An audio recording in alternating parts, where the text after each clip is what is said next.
Welcome back. Today I've got this book called Sounds of the Silk Road, Musical Instruments of Asia. This was put out by MFA Publications. It's the Museum of Fine Arts in Boston. I believe this was given to me, this book.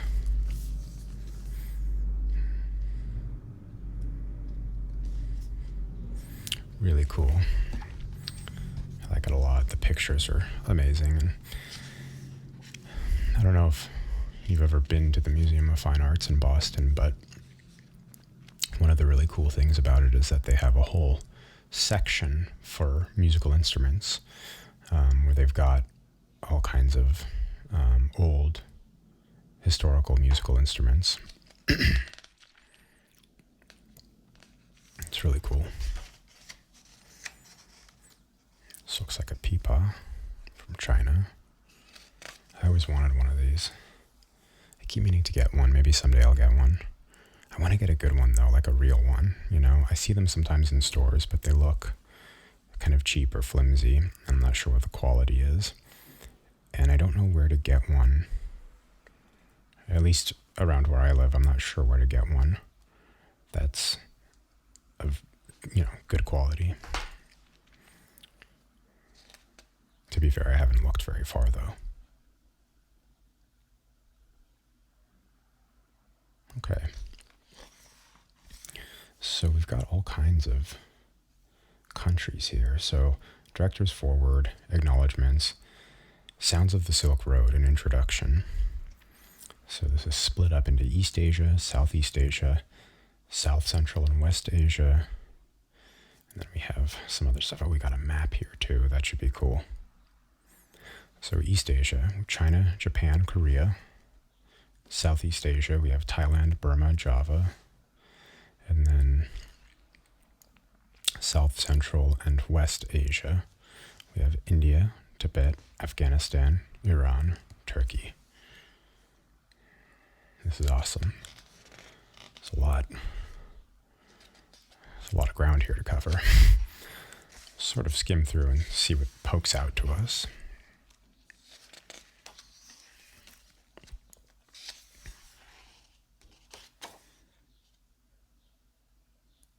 There's a depiction of a guy getting a private concert. Figure 1, a Persian prince is entertained by two musicians playing a long neck lute and a tambourine. Lute, tambourine. It's beautiful. This looks like a great day, honestly. Look at this. Hanging out outside. You got a free concert. Maybe it's not free.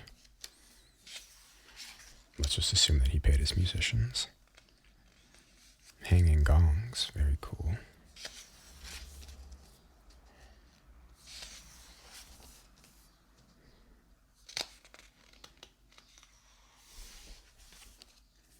Okay, East Asia.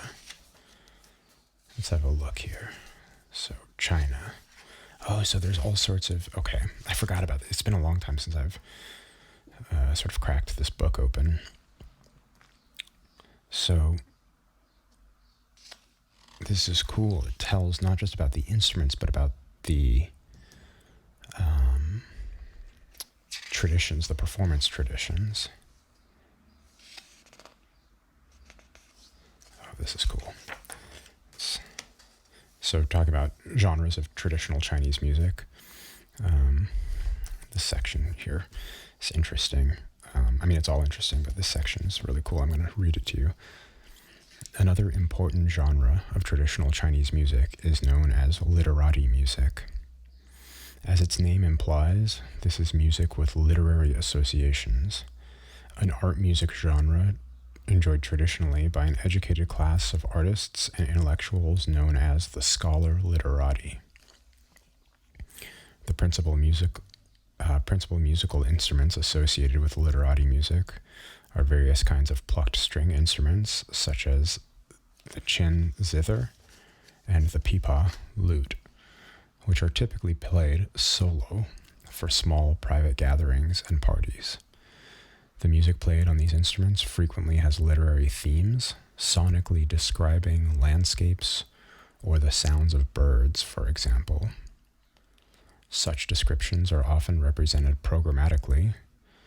That is, the music imitates certain types of sounds. This is especially true of the rushing and halting musical gestures used in those chin pieces that imitate the sounds of rivers, a much-loved theme in chin music. Although the loftier forms of literati music were typically not the domain of the general populace, its principles of refinement and elegance permeate all Chinese music. Interesting. So one type of music, the so-called literati music, is a chin zither, probably 17th century, Wutong wood, Z wood, or I'm not sure how to pronounce that one. Here's the zheng zither, 19th century, Wutong and other woods. These little saddle pieces here, right, that hold up the strings. Here's the pipa I was talking about earlier. Teak, Wutong wood, ivory. These instruments are really cool too, because instead of kind of frets like they have on like a traditional European or Western guitar, where the frets are only a teensy bit off of the fingerboard, here we've got a situation where there's a sort of scalloping on this sort of ivory section, and then over here we have the frets stand up, about an inch and a half or so. So you can bend the strings down, you push them down if you like.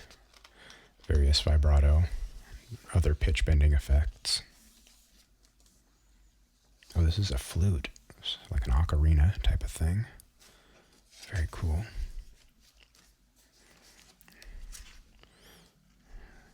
Wooden snakeskin. This is pretty cool. Lots of really awesome stuff. Okay, let's keep jumping forward here. There's a set of gongs. That's fun. These great pictures, historical pictures. Wind harp. Well, that's cool.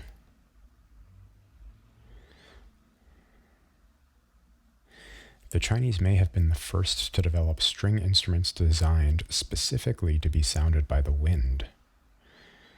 They were attaching humming bows to kites, certainly by the 10th century, and the Western wind-activated string instrument known as the Aeolian harp may have been inspired by 17th century reports from Asia of this practice.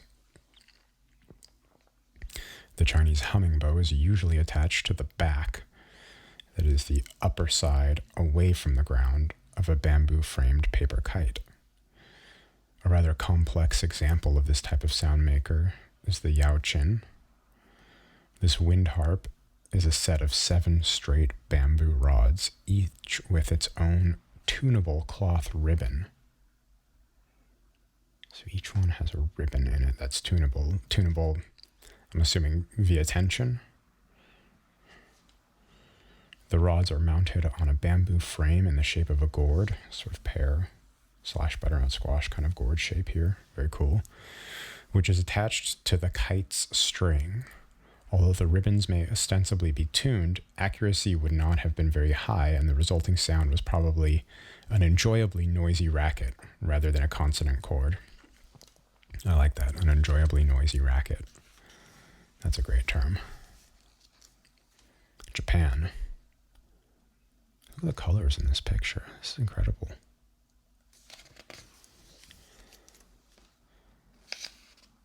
Koto.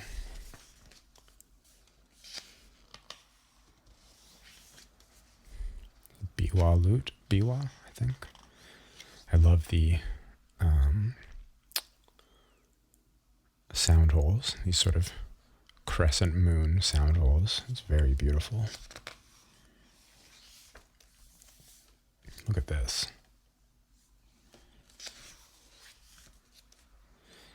So we've got all sorts of sort of fiddles. This is great. The show, the mouth organ, very, very, very cool instrument. I've seen a few of these in person. I haven't had the chance to play one yet, but I've seen a few in person. They're really cool. Shakuhachi, I have played a few of these in person. Really, really fun instrument, cool instrument, beautiful sound, beautiful, beautiful, kind of, kind of, for lack of a less cliche term, kind of reedy sound, but kind of thick, reedy sound. All right, let's jump here. Korea.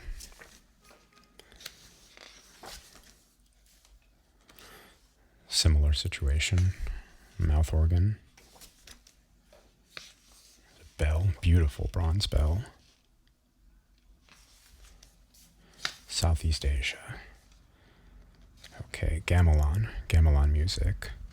So Java, Bali,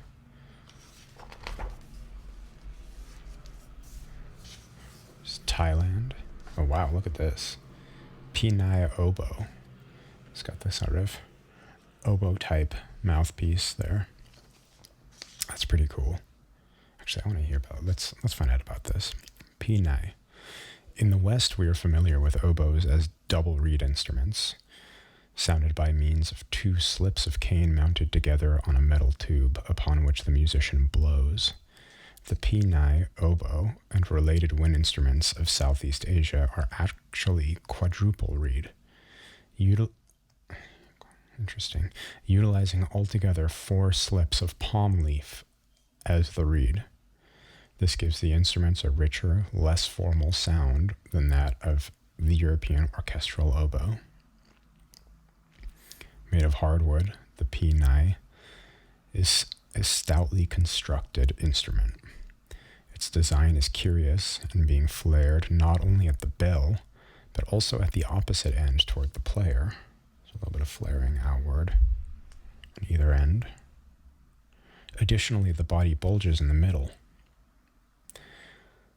At the bell end, a wax miniature is added to help tune. A wax mixture. I was like, I don't see a miniature of anything. I was looking for a little sculpture, a little person or a leaf or something. No. At the bell end, a wax mixture is added to help tune the instrument. The player uses circular breathing, that is, breathing through the nose while exhaling through the mouth to produce a continuous sound. That's awesome. Oh my gosh, look at this. Goblet drum. Bangkok period, late 19th to early 20th century. Look at the inlay on that.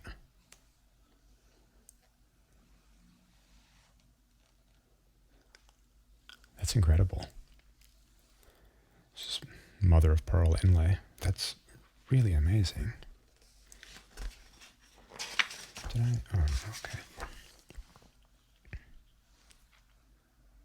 Wow. That's great.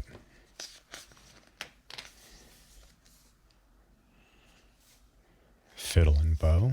Another one of these fiddle instruments with what looks like snake skin. More mother of pearl inlay. That's beautiful. Oh, this is from the upright gong circle. Oh, there are a bunch of little gongs in here. I don't know if you can see that, but they look like they're about the size of, I don't know, silver dollar or something like that. Hard to tell, of course, I don't know. Well, let's see. Okay, they're going to be bigger than that. This is larger than I thought. It's a height of 39 inches. So, a few feet tall. Just over 3 feet tall, or 99 centimeters. Burma. Crocodile-shaped zither. Not a real crocodile, just a crocodile-shaped zither. Very good. Oh, I've seen these before. I've seen these in person. This arched harp kind of looks like a boat. There is a museum at UMich, University of Michigan. I was there visiting Ann Arbor for a weekend once, actually twice, I think. But one of the times I had a moment to go to the museum, one of the museums they had on campus, and they had a couple of these, as I recall. I took some pictures. Maybe I can dig those up later. I just thought it was so cool. I took these pictures and sent them to a bunch of friends. I love string instruments. I love instruments in general, but I just thought it was so cool, so presentational, yet at the same time, I'm sure it sounds amazing. This is really cool too. It's kind of dragon situation, but it's a metallophone.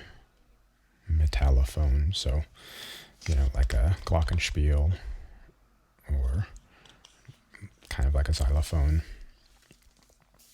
Okay, Java. Let's see what we have here. Okay, gamelon.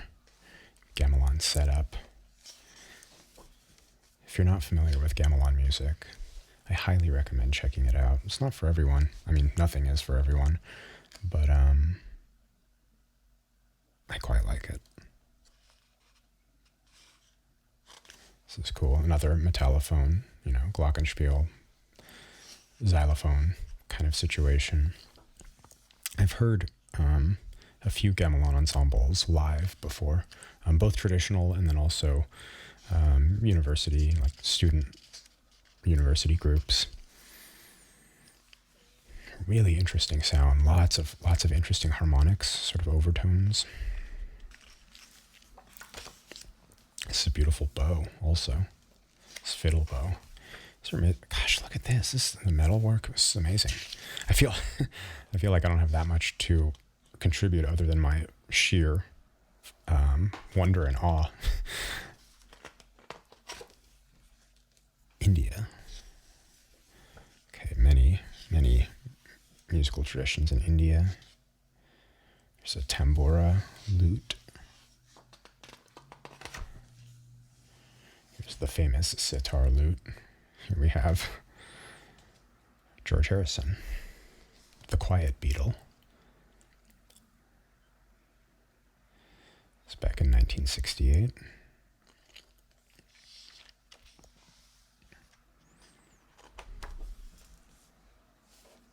It's funny they have, so they have, clearly intended for a Western audience.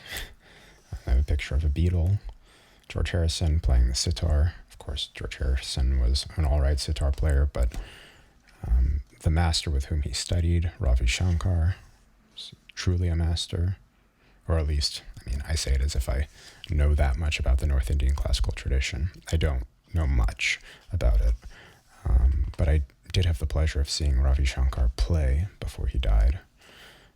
This is maybe 15 years ago that I saw him play, and he was performing with his daughter, Anushka Shankar, who's also a brilliant performer. Okay, Tibet. These are so cool. So cool. The Dongchen is a long trumpet. Actually, let's just hear it. According to an origin story, the Dongchen long trumpet was invented by an 11th century king of Kashmir, of the Kashmir area of western Tibet, specifically to invite an Indian scholar to visit Tibet. The instrument, which is used in Buddhist liturgy, certainly makes an impression. It is the largest of the Tibetan instruments, comprised of 3 sections that telescope out to a fully extended length of about 10 feet and can be collapsed for storage. The extended instrument is played with its bell resting on the ground. When the trumpet is carried in procession, the bell is supported on the shoulder of or in a sling toted by a second participant. The Dongchen produces 2 deep, powerful notes an octave apart. Like all Tibetan wind instruments of the Buddhist ritual, Dongchen are played in pairs in the ensemble that alternates with chanting singers in the recitation of religious texts. They're also used for calls to prayer in the morning and evening. Very cool. Very, very cool. There's a couple of them just sort of presented here so you can see. This is awesome. Look at this. This is a double type flute here. Kind of two mouthpieces put together. It's as if we have sort of two flutes stuck together or something. That's great. Wow. Oh, and this is a shell trumpet, so like a conch or something like that, I assume. Yeah. Huh. Afghanistan. Let's see what we have here. Oh, wow, look at this. Rhubarb lute. Rhubarb, I assume. That's how you pronounce it. That's beautiful. Iran. Let's see what we have here. Setar lute or sitar lute. Beautiful inlay. Another fiddle. No snake skin this time. I'm not sure what kind of skin that is.